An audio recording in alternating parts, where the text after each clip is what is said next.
Jared Polin from KnowsPhoto.com, and this is your Answer my question!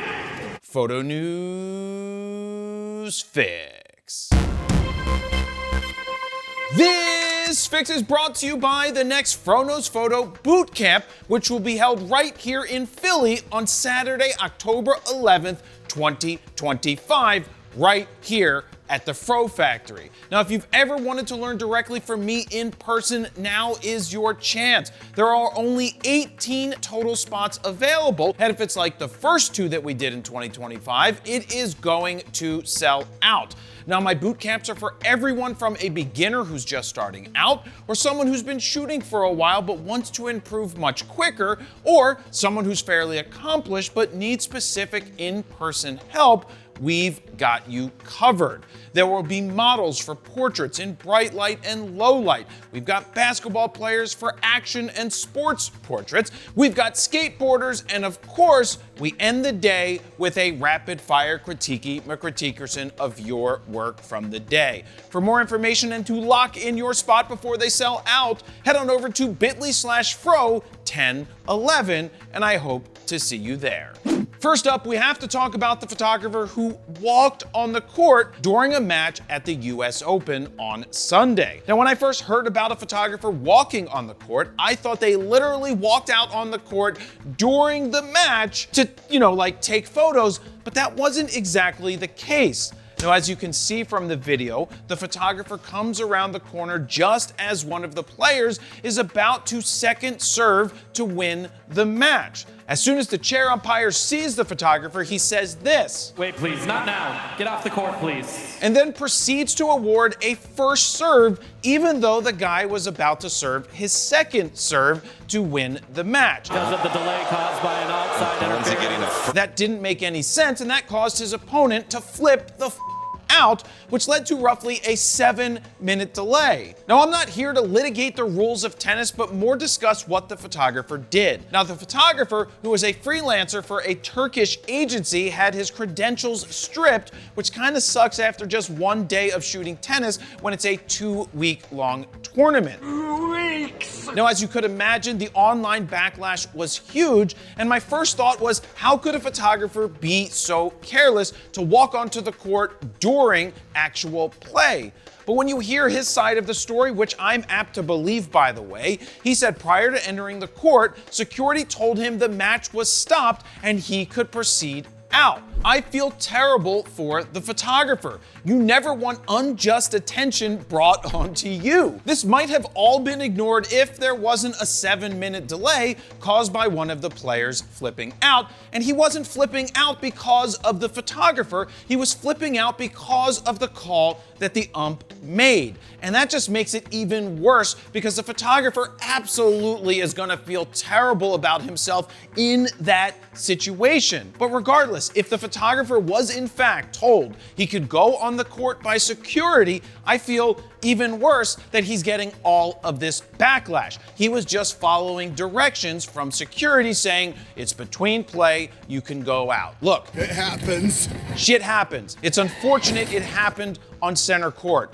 What do you think about this? Let me know down below. All right, I gotta cut in here real quick because there's another update to this tennis story. This time around, the USTA says they don't agree with what the photographer said happened.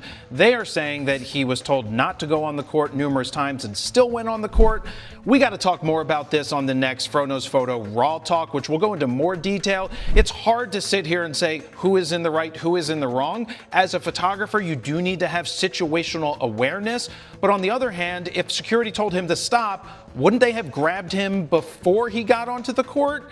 I don't know. We got to talk about that more on the next Raw Talk. Next up, last week we talked about rumors of Nikon's 24-70 2.8 version 2, and this week the lens has become official, though is it really official if no one had hands-on reviews of it on YouTube just yet? It's a good question. It's true. No one had hands-on reviews of this lens at the time of it being announced. Anyway, according to Nikon, this is the first 24-70 2.8 to have internal zooming. But keep in mind, it's only a half an inch shorter than the previous version when that one was fully extended.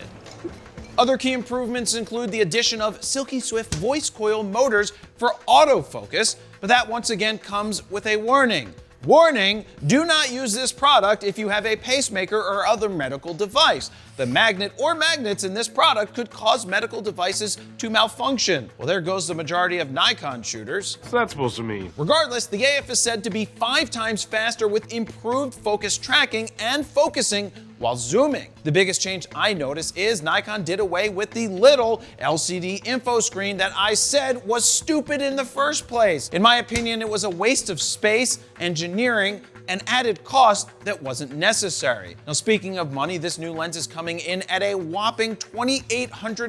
Sony's version 2 is $2,448, and Canon's is currently on sale for $2,399. In my opinion, it's gonna be a hard sell for Nikon shooters who already have the first generation.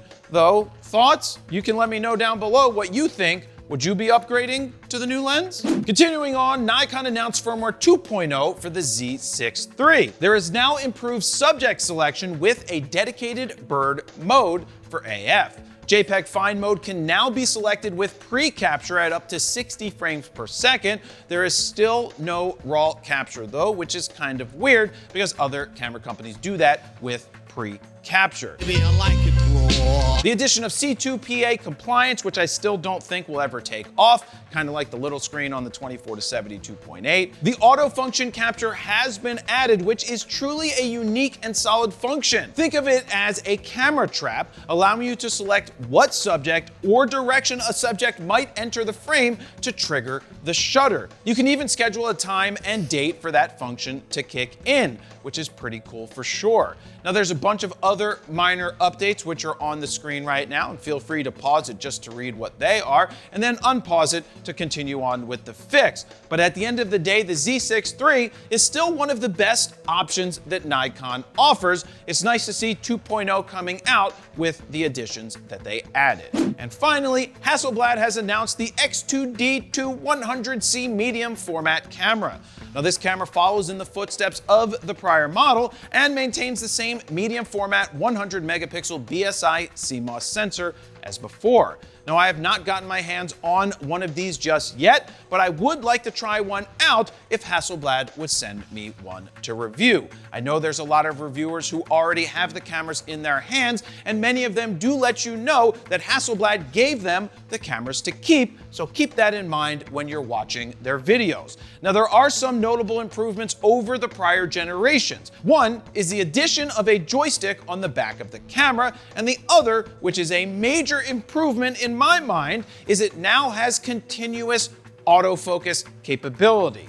That's right, the last generation only had single focus, which in my mind rendered that camera pretty much useless in so many possible situations. Now, I know some people will say, that's harsh. That was harsh. That's close to an $8,000 camera. And when a competitor like Fuji has a medium format priced a few $1,000s less that not only has focus tracking, but could shoot at higher frame rates, it's kind of hard to recommend the Hassi over something like that. Now, it's nice to see Hassi make that improvement, and that's probably thanks to its partnership or ownership by DJI, who has very good autofocus. Now, some other key features are 5-axis 10-stop in-body stabilization, internal 1 terabyte of storage, and CF Express B card slot, 3 frames per second shooting. You do have 16-bit color, but only when you do it in single shot. They did add a nice and large 3.6-inch two-way tilting OLED touchscreen, which is certainly nice because bigger screens are necessary these days, but it does have an EVF, so that's a win. At the end of the day, the X2D2 could be yours right now for $7,400, but you also need to drop another $8,000 to $10,000 on lenses to really have a good go of it. Now, is this something you would consider? Let me know down below. And before we go, don't forget about the Fronos Photo Bootcamp on 10/11. The link is on the screen to sign up and lock in your spot. Thank you very much for watching. Jared, PolinFronosPhoto.com. See ya.